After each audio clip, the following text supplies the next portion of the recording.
Hello guys and welcome back. Today I'm going to do an unboxing and just talk about what's on the table right now. So just some projects and pickups. So start off, this is the 1975 G.I. Joe Air Adventure. I did the rejoint kit on a number of years ago, and he had suffered from a bit of like the plastic fading, so his face was kind of pale in comparison to his body.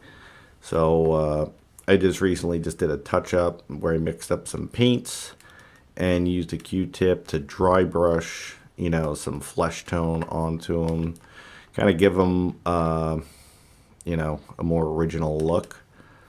So that was that, in case you ever have an issue with that. Some of these old vintage heads can, they can suffer from the blue staining that sometimes comes through. He's got a little bit of that on his ear. And I thought he might have had that on his neck. Yeah, a little slightly right there. But his skin pigment had faded out, so that's just a little touch-up tip that I did for him. This is another muscle body I picked up, so I'm going to be cleaning this guy up a bit today. I don't have the parts to complete him. I am still in search of a muscle body head, and it is kind of my assumption that the muscle body G.I. Joe heads are a little bit smaller than the traditional vintage ones, so trying to find an accurate head sculpt for this, but I'll be cleaning him up. Reason I got him out, in case you guys need it, I have a source on eBay. I'm going to leave a link in the description below in case you need the muscle body neck adapters.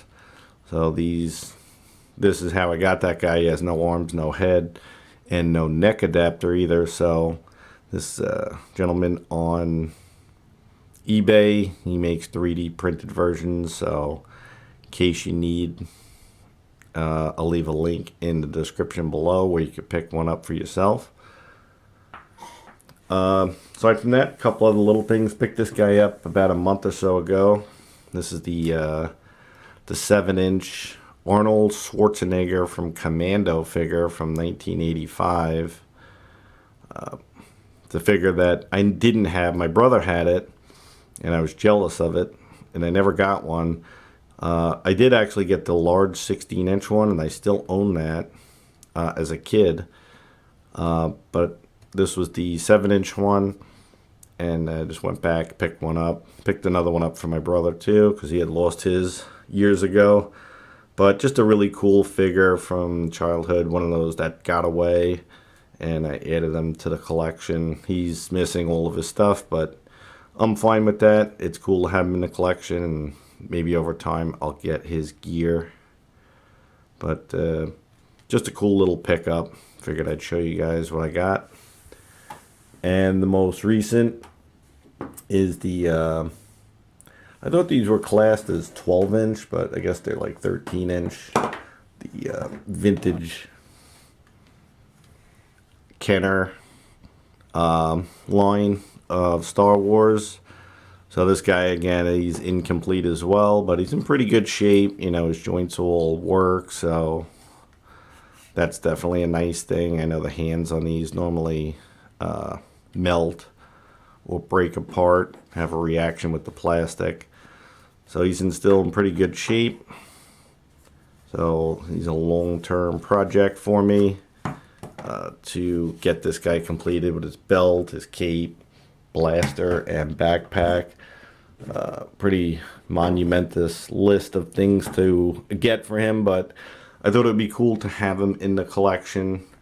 So that is it, and next we'll get to the unboxing. Okay, so this box comes to me from Adam from the Lost G.I. Joe Chronicles. If you guys haven't checked out his channel, definitely check it out. I'll leave a link in the description below. But he has just decided to just send me something unprovoked or unsolicited. just wanted to send something out. He's been doing this for a number of people. I just watched Jeff from Skunkworks video today, and he got a really cool item from Adam. So let's see what we got.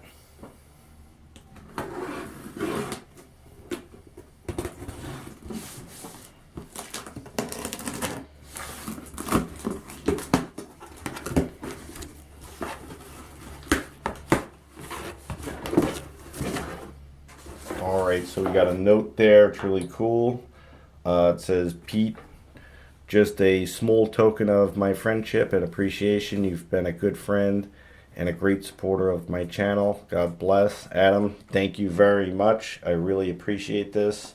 I've been really enjoying your content and watching you grow.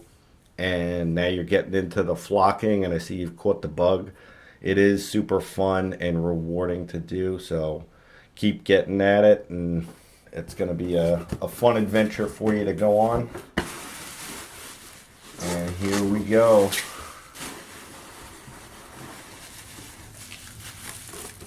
Oh, this is awesome. So Adam has been making these really cool round tables for the adventure team.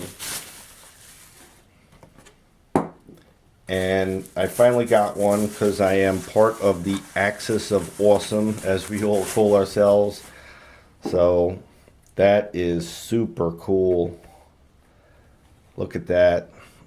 So now I have a round table for my Axis of Awesome G.I. Joe adventure team. That is a really cool item. Thanks very much, Adam. I really appreciate you taking the time to make that and send that out to me just out of the goodness of your heart. I really do appreciate it, buddy. Thank you. Okay, so let's just do a little bit of a cleanup on this muscle body. I've had it for I guess about 2 weeks now, and I haven't done anything with it because I wanted to wait to start working on it. But again, we're not going to complete this guy today, but I do want to see what's going on underneath all this wrapping. So some kid in the 70s, I'm guessing, did this. So let's take it apart.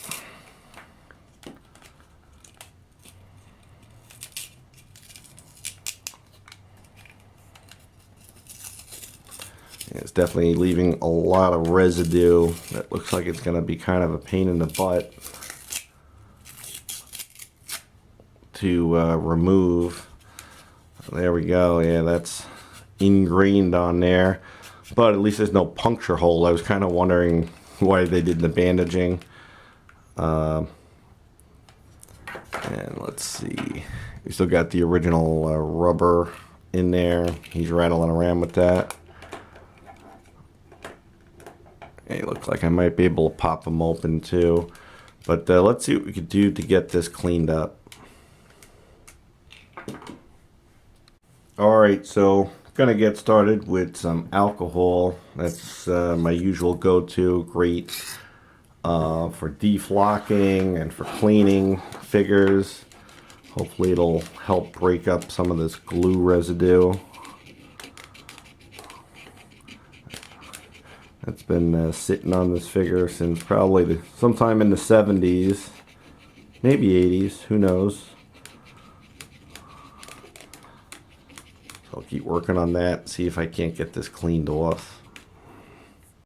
Alright, so I did manage to get the body all cleaned up. So definitely looks a lot better.